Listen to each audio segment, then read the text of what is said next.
오늘 말씀 함께 보도록 하겠습니다. 갈라디아서 5장 7절부터 12절 말씀입니다. 한 절씩 교독하시고 마지막 절 함께 합독하겠습니다. 너희가 다름질을 잘 하더니 누가 너희를 막아 진리를 순종하지 못하게 하더냐. 적은 누룩이 온 동이에 퍼지느니라.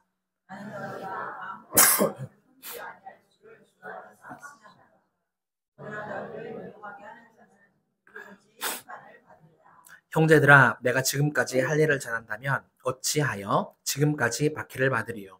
그리하였으면 십자가의 걸림돌이 제거되었으리니 너희를 어지럽게 하는 자들은 스스로 베어버리기를 원하노라. 아멘. 오늘은 믿음 생활을 방해하는 것을 제거합시다 라는 제목을 가지고 함께 말씀의 은혜를 나눴으면 좋겠습니다. 일반적으로 신앙생활을 마라톤에 많이 비유를 하죠. 아마도 공통적인 부분이 많이 있어서 그런 것 같습니다. 제가 한번 정리를 해봤어요. 저는 4가지로 정리를 해봤는데요. 첫 번째, 시작할 때 결단이 필요하다. 결단이 필요하다는 거죠. 마라톤은 인간을 극한으로 몰아넣는 운동입니다. 아무나 못하죠. 혹시 42.19km 뛰신 분 계십니까? 그러면 10km라도, 저는 5km는 출전은 안 했지만 이제 뛸 수는 있게 되어졌습니다. 계속 하다 보니까 이제 그게 되긴 되더라고요. 아무튼 42.19km를 뛴다라는 것은 진짜 인간의 어떤 그런 극적인 그런 부분들이 있다는 거죠. 신앙생활도 마찬가지입니다. 내가 하나님을 믿겠다고 해서 우리가 신앙생활을 한 건 아니에요. 예수님을 시작하는 그 시작점이 있었고요. 또 인생을 헌신하겠다라는 결단이 있었기 때문에 지금 우리가 여기에 있는 것 아니겠습니까? 두 번째는 인내와 끈기가 공통 분모이구나.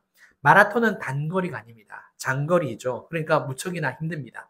굉장히 고비고비들이 많이 있습니다. 그래서 인내와 끈기가 필요하죠.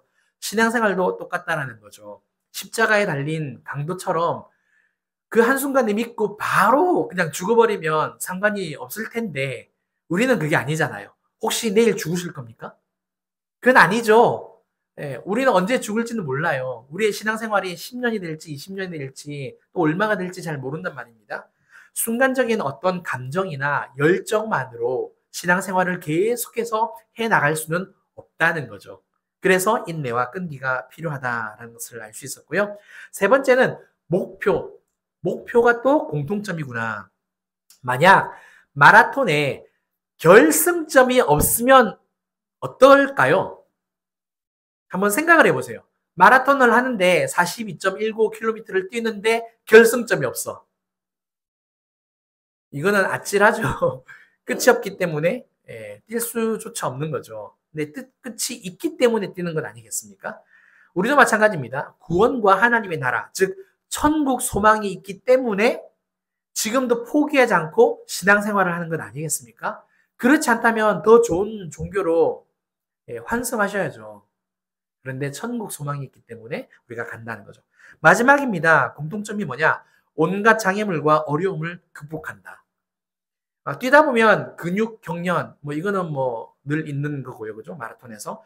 크고 작은 부상뿐만 아니라 어떤 심리적인 압박. 또 찾아보기도 했습니다. 마라톤 할 때 언제가 제일 힘들까? 한 3분의 2 지점 정도 가게 되면 그때는 정신력 싸움이라고 하더라고요. 정신력으로 이제 버텨서 끝까지 간다. 그런 자료를 제가 찾아봤습니다. 신앙생활도 마찬가지입니다. 시험, 유혹, 고난, 그리고 하나님 앞에서는 그날까지 굉장히 많은 사단의 유혹과 시험이 있다는 거죠. 그래서 끝까지 우리가 싸워서 극복을 해내야 마무리가 된다라는 것을 알 수 있습니다. 사도 바울의 서신서를 보다 보면요, 믿음 생활을 달리기 경주에 참 자주 비유를 합니다. 오늘 본문도 그 중에 하나이고요. 오늘은 마라톤과 같은 우리 믿음 생활을 방해하는 것들이 있는데 그게 뭔지 2가지로 함께 살펴보고요. 또 해결책은 뭔지도 본문을 통해서 우리 한번 알아보겠습니다. 첫 번째, 방해하는 요소가 뭐냐? 바로 잘못된 가르침입니다. 7절과 8절 말씀 한번 읽어볼까요? 시작! 너희가 다름질을 잘 하더니 누가 너희를 막아 진리를 순종하지 못하게 하더냐? 그 권면은 너희를 부르신 이에게서 난 것이 아니니라. 아멘. 사도 바울은 유대주의자들의 가르침이 하나님이 주신 복음이 아니라 사람의 생각에서 비롯되었다. 너희를 부르신 이에게서 난 것이 아니다라고 했기 때문에 누구한테서 나왔다는 이야기입니까? 사람에게서 나온 것이다 라고 이렇게 이야기를 합니다. 율법 자체는 제가 이전에도 말씀드렸듯이 거룩하고 신성한 것이 맞습니다. 그러나 유대주의자들은 예수님을 믿는 것만으로는 부족하니까 뭐도 받아야 된다? 할례도 받아야 되고 뭐도 준수해야 된다? 율법도 완전히 완벽하게 다 지켜내야 한다라고 주장을 했던 거죠.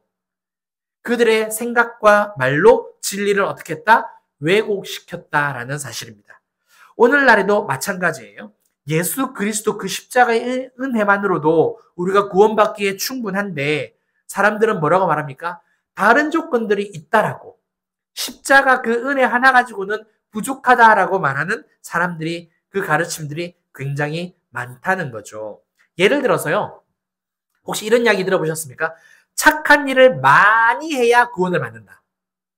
착한 일을 많이 해야 구원을 받는다. 믿지 않는 사람들과 신앙이 약간 이렇게 조금 여리신 분들은 그런 이야기를 많이 합니다. 착한 일을 많이 하는 것 굉장히 중요하죠. 안 그래도 힘든 세상이지 않습니까? 너도 나도 착한 사람이 되겠다. 착한 일을 한다 그러면 누가 싫어하겠습니까? 다 좋아하죠. 그런 사람들이 구원받고 천국에 간다는 말은 논리적으로도 맞는 말이에요. 우리가 생각할 때 논리적으로 그렇지 착한 사람이 착한 일을 많이 하는 사람이 구원받는 게 그게 논리적으로 맞는 거 아닌가? 카톨릭이 그렇게 이야기한다는 거예요.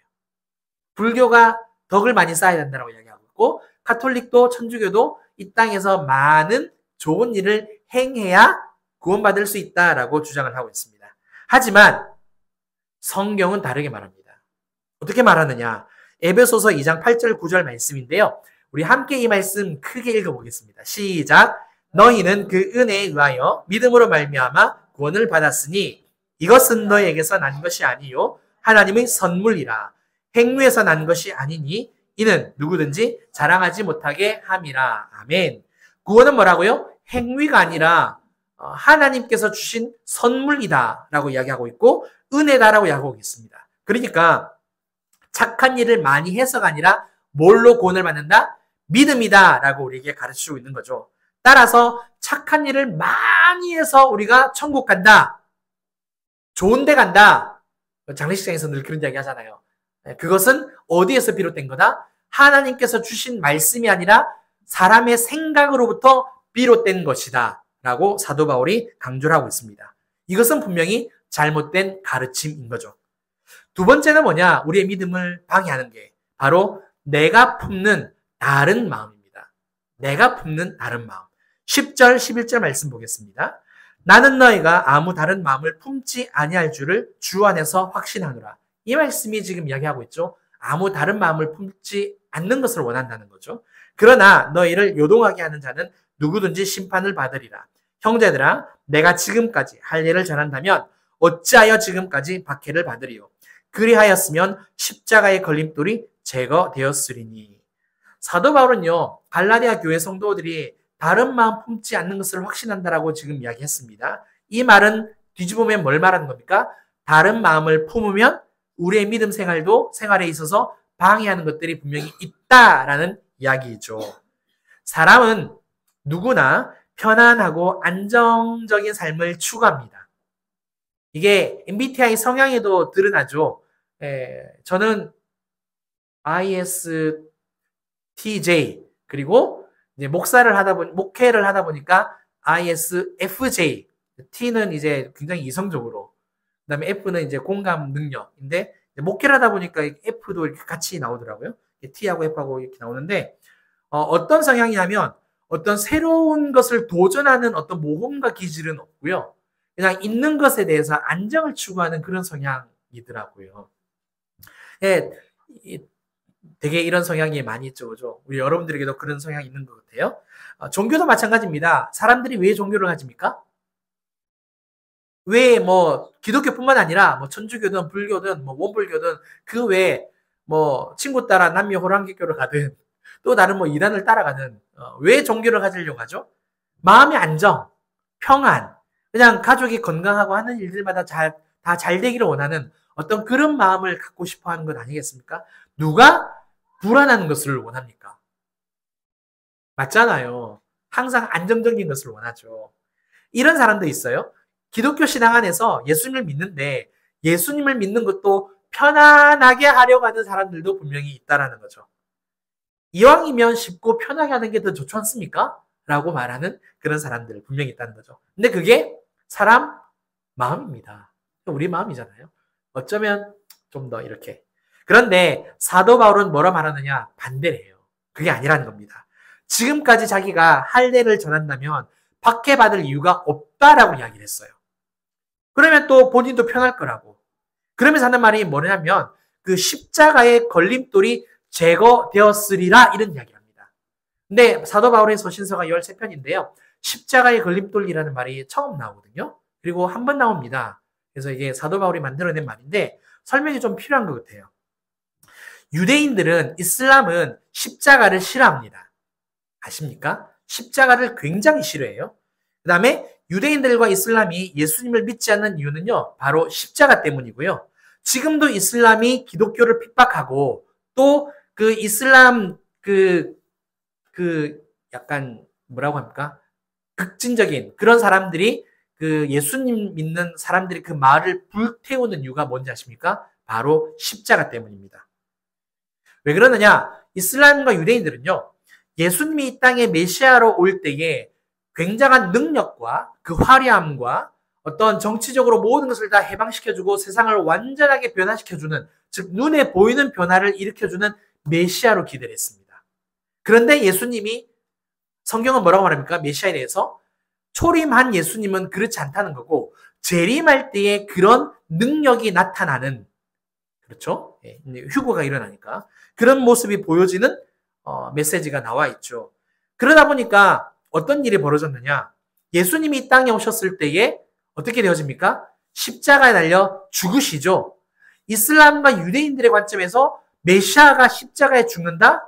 이거는 상상할 수도 없는 일입니다. 왜 그러느냐? 그들에게 있어서 십자가는요, 패배와 수치와 패배와 부끄러움의 상징입니다. 아니, 어떻게 메시아가 수치스럽게 십자가에서 달려 죽을 수 있냐고. 이렇게 생각을 했던 거죠. 그러니까 그들의 기대가 완전히 무너진 겁니다. 그래서 그럴 수 없다. 그렇기 때문에 기독교는 뭘 말하는 겁니까? 항상 십자가를 주장하고 십자가를 설교하고 십자가를 전하잖아요. 사도 바울도 복음을 전할 때 예수 그리스도가 죽으신 것과 부활한 십자가를 항상 전했습니다. 그러다 보니까 유대인들과 이슬람이 절대 받아들일 수 없는 거죠. 따라서 유대인들과 이 이슬람의 입장은 뭐냐면 기독교는 자신들의 종교의 어떤 존엄, 어떤 신앙을 무너뜨린다라고 생각한다는 겁니다. 그렇기 때문에 못 받아들인다는 거죠. 그러니까 우리가 신천지를 이단이라고 하잖아요. 마찬가지로 유대교가 기독교를 이단이라고 그렇게 칭하는 거고 지금도 그렇다는 겁니다. 사도 바울은 복음을 전할 때마다 십자가를 외쳤어요. 유대인들이 듣기에 굉장히 거북했겠죠. 그래서 자기가 만약에 그 십자가를 전하지 않고 할례 받아도 됩니다. 이렇게 복음을 전했다라면 굳이 자기가 박해를 핍박을 받을 이유가 없다라는 거죠. 근데 십자가를 전하다 보니까 박해를 받았다. 지금 이 말입니다. 뭘 말하느냐? 편안한 믿음 생활을 얼마든지 본인도 할 수 있다라는 거예요. 자기도 옛날에는 그렇게 했다라는 거죠. 사울 시절에. 그런데 예수님을 만나고 계시를 받고 변화되고 보니까 뭐다? 그게 아니더라. 핍박과 박해가 따라오더라. 이야기를 하는 겁니다. 사도 바울에게 있어서요. 다른 마음은 없는 거예요. 오늘 이 말씀에 가면 핍박과 박해를 받았으면 받았지 예수 십자가를 절대 양보하지 않겠다라고 이야기하는 겁니다. 그러면 세상의 관점, 사람들의 관점에서 사도 바울은 어떤 사람입니까? 우리가 말하는 바보, 멍충이, 말미잘 이제 그런 거죠. 그죠? 네. 바보 중에 바보죠. 쉬운 길이 있는데 왜 사서 고생이냐고. 왜 그렇게 어렵게 힘들게 살려고 하느냐고. 그런 이야기를 우리가 할 수 있다는 거죠. 당시에 기독교인들이요. 유대교로 그 개종을 하는 사람들은 그 우리가 상상할 수 없는 그 어려움을 당했습니다. 어떤 것을 당했냐면 그 유대교에서 출교를 당해요. 그러니까 종교적인 부분에서 출교를 당하고요. 그 다음에 유대인들의 사회에서 배척을 당합니다. 배척을 당하고 사회적인 모든 관계가 끊어집니다. 그러니까 요즘 말로 말하면 왕따죠. 왕따죠. 그러니까 우리가 다니는 직장이 있고 일터가 있는데 예수 믿는다라는 이유 하나만으로 점심도 혼자서 먹고 업무도 제대로 안 주고 업무 평가, 인사, 고과에 다 그냥 전부 다 마이너스로 반영해버리고 우리 아이들도 학교 가면 친구들이 같이 놀아주지 않고 뿐만 아닙니다. 그때 당시는 길드라는 게 있었습니다. 어떤 상업적인 그런 부분이었어. 근데 마음껏 마트에 가서 장을 볼 수도 없고 굉장히 그런 속박된 삶을 따단한 삶을 살았다는 거죠. 그 다음에 바울이 사울이었을 때 유대교가 기독교를 어떻게 했습니까? 핍박했죠.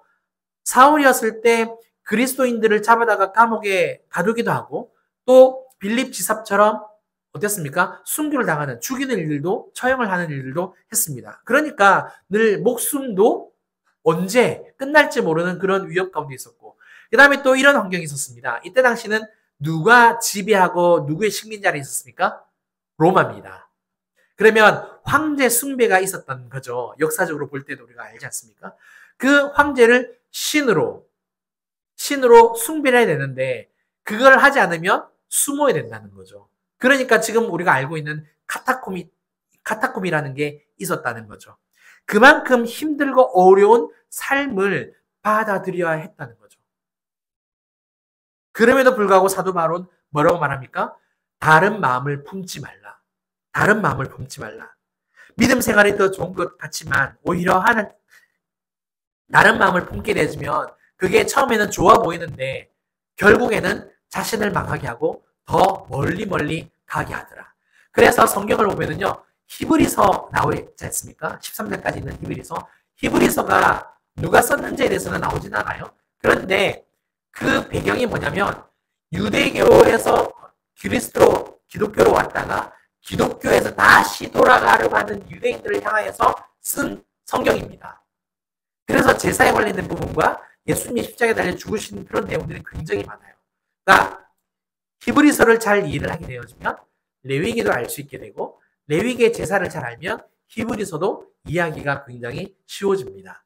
아무튼 그런 배경을 가지고 있는데 사도 바울은 절대 다른 마음을 품지 말라라고 이야기하고 있습니다. 그러면 이런 잘못된 가르침이나 다른 마음은 왜 생겨나는 걸까요? 왜 생기죠? 우리 안에 그런 마음들이 왜 생길까? 7절입니다. 함께 읽을까요? 시작. 너희가 다름질을 잘 하더니 누가 너희를 막아 진리를 순종하지 못하게 하더냐. 자, 여기서 나오는 막아라는 말이 있습니다. 막다. 이 말에 주목할 필요가 있는데요. 이 말의 뜻이 뭐냐면 방해하다 아니면 길을 가로막다라는 그런 개념을 가지고 있습니다. 사도 바울이 이 단어를 다른 서신서에도 써요. 뭐 데살로니가 전서라든지 쓰는데 어떤 것과 연계를 시키느냐면 사탄의 활동과 연결을 시킵니다. 그러니까 유대주의자들의 그 선동의 배후에는 뭐가 있다? 사탄과 악한 영들이 항상 활동하고 있다라는 것을 염두에 두고 이 단어를 썼다는 거죠. 다시 말해서 사탄과 악한 영들이 방해한 거다라고 우리에게 가르치고 있습니다. 그러면 이런 방해 요소로부터 어떻게 나의 신앙을 지켜낼 수 있을까? 분명히 잘못된 가르침이나 또 내가 믿음 가운데 삶을 살아간다라고 그렇게 생각하지만 종종 다른 마음을 품을 때가 있잖아요. 세상적인 마음을 우리가 분명히 가질 때가 있단 말입니다. 그러면 이런 것들로부터 어떻게 내가 지켜낼 수 있을까? 그것은 바로 분별입니다. 분별. 사람의 생각이 들어간 것인지 아니면 하나님 말씀 그대로인지 살펴보는 거예요.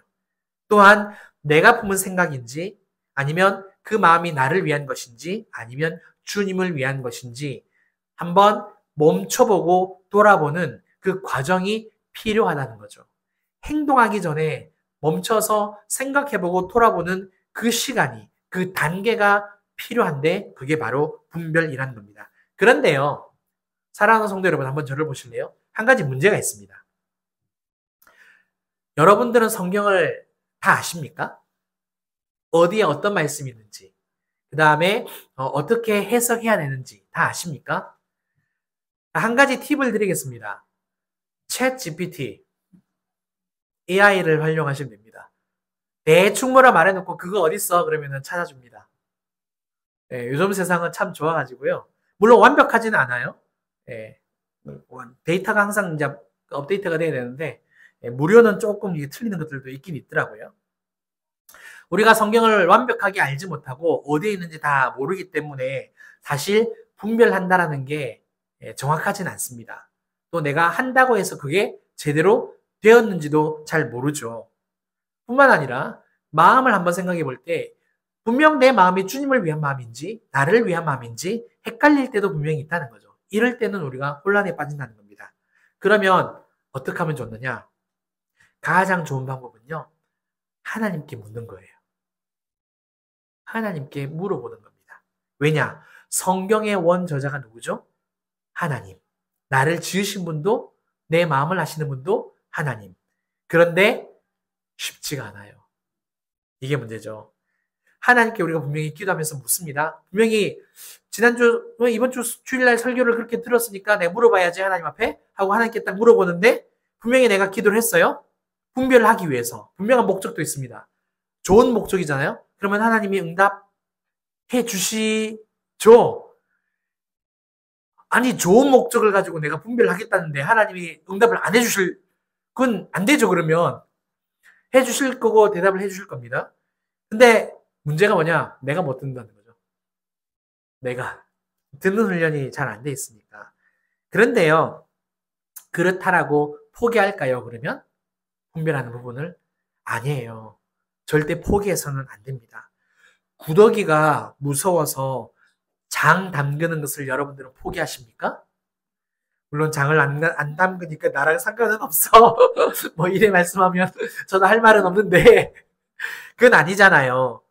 내 신앙을 지켜내기 위해서 분별하는 것을 포기한다는 것은 진짜 어리석은 일이죠. 진짜 어리석은 거죠. 내 신앙을 지키기 위해서 분별을 해야 되는데. 그렇다면 할 수 있는 모든 방법을 다 동원해야 되지 않겠습니까? 그걸 하지 않는 그것이 오히려 악한 일이고 악한 마음입니다. 하나님 앞에서 내가 오늘도 깨끗하여지고 내가 오늘도 하나님 앞에 서 있고 싶고 내가 오늘도 하나님 편에 그 하나님의 서신 길에 서 있고자 하는 그 마음을 하나님께서 우리에게 원하시지 않을까요? 우리 부모가 우리 자녀들 볼 때 그렇잖아요. 우리 둘째 여기 앉아있기는 한데 좀 미안해. 네. 핸드폰을 참 오랫동안 합니다. 엄마가 걸어 잠궈도 이상하게 막 5시간, 7시간, 8시간. 부모가 자녀에게 원하는 마음은 뭐죠? 핸드폰을 좀 그만하고 그렇죠. 게임도 좀 그만하고 좀 다른 생산적인 일을 했으면 좋겠다라는 게 부모 마음이지 않습니까? 하지만 자녀의 입장에선 그게 잘 안 들어오기는 하죠. 그죠? 네. 엄마의 마음이 어떤지 아빠의 마음이 어떤지 물론 아는데도 또 잘 안 되기도 합니다. 사람이 이제 습성이나 어떤 본능이나 그런 성향이 있기 때문에 잘 알죠. 하나님도 잘 아세요. 중요한 것은 그 마음의 갈등을 하나님이 굉장히 기뻐하신다는 건 아십니까? 누구는 그 갈등을 되게 싫어하고 부인하고 좋지 않은 것으로 여기는데 우리 하나님은 내 안에서 그런 갈등하는 것에 대해서도 기뻐하십니다. 설령 넘어져도 무너져도 갈등하는 그 자체를 기뻐하세요. 왜? 갈등하지 않는 것 자체가 이미 어떻게 되었다는 얘기입니까? 죽었다는 뜻입니다. 내가 살아있기 때문에 하나님을 향한 그 마음이 손톱만큼이라도 있기 때문에 갈등하는 것 아닐까요? 하나님은 그 작고 작은 그 마음도 보시고 받으신다는 겁니다. 그래서 하나님은 사랑이신 거고요. 그래서 하나님은 자비로우신 거예요. 너무 감사하지 않습니까? 그렇다면 내 신앙을 지키는 것 포기해서는 안 되겠죠. AI를 활용해서라도 알아보세요. 아니면 저에게 카톡이라도 하세요. 제가 찾아드릴 테니까. 네, 완벽하지는 않겠지만. 그래서 신앙을 지켜나가는 저와 여러분들 되셔서 정말 분별함으로 항상 성장하고 성숙해 나가는 저와 여러분들 되시기를 주님의 이름으로 축원합니다. 우리 함께 찬양하고 기도하겠습니다. 주님 다시 오실 때까지 우리 찬양하겠습니다.